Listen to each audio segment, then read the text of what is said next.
Window AC का इसके पहले वीडियो में आपको चालू करके पूरा वायरिंग के बारे में बता दिए थे।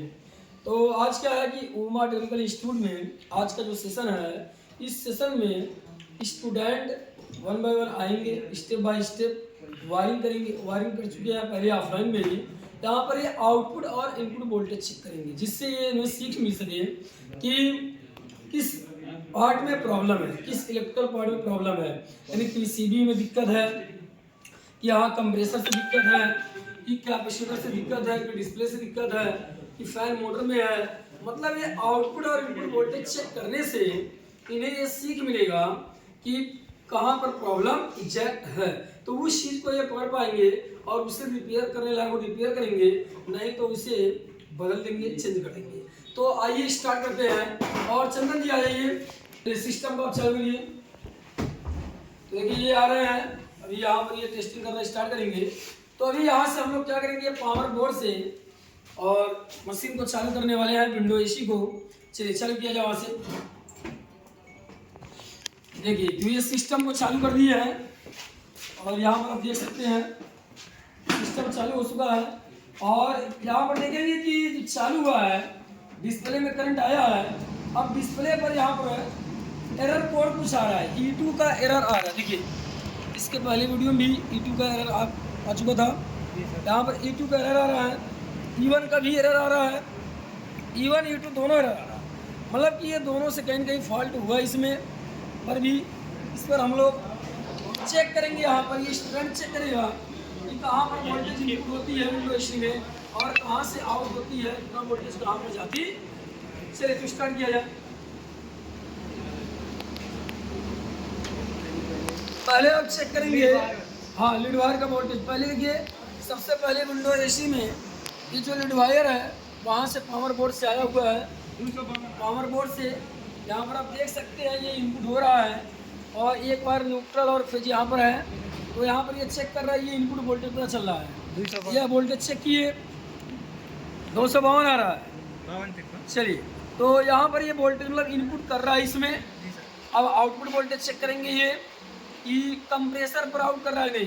तो अभी चेक करिए कंप्रेसर पर आउटपुट। यहाँ पर चेक करेंगे TDR के 4 नंबर पर और न्यूट्रल पर।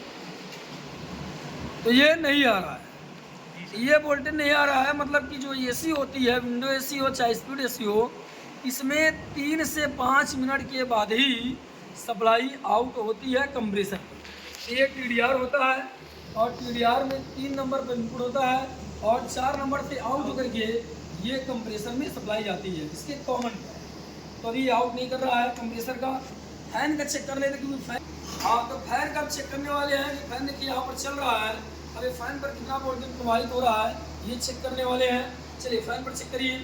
तो फैन पर चेक करिए, न्यूट्रल पर लगाएंगे और एक हम चाल पर लगाते हैं।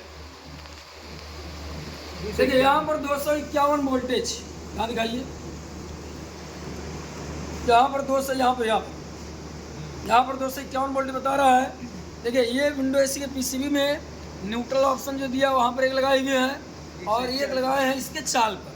तो ऐसे हमें तीनों चाल पर चेक करना होगा। चेक कर लेंगे। इससे तो खुद यहाँ टूटी हुई है, तो हम जो है उस पर चेक कर रहे हैं।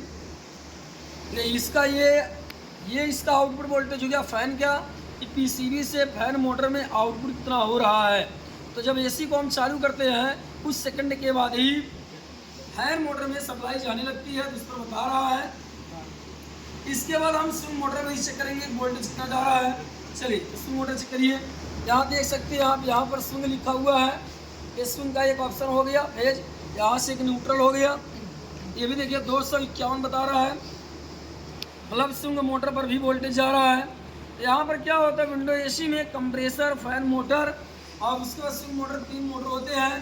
तो फैन मोटर पर सप्लाई जा रहा है, स्विंग मोटर पर सप्लाई जा रहा है और कंप्रेसर पर अभी नहीं जा रहा है। अभी 3 मिनट के बाद चेक करेंगे कंप्रेसर पर सप्लाई गया है कि नहीं। तो अभी प्रेजेंट टाइम में लगभग 2 से 3 मिनट हो चुका है। और क्योंकि ये खुद से बोला है जब 4 ऑन होता है, मतलब कि TDR सप्लाई 3 नंबर से 4 नंबर में भेजती है तो खुद से आवाज़ आता है। अब प्रेजेंट टाइम इसको बताना चाहिए। ये चेक करिए,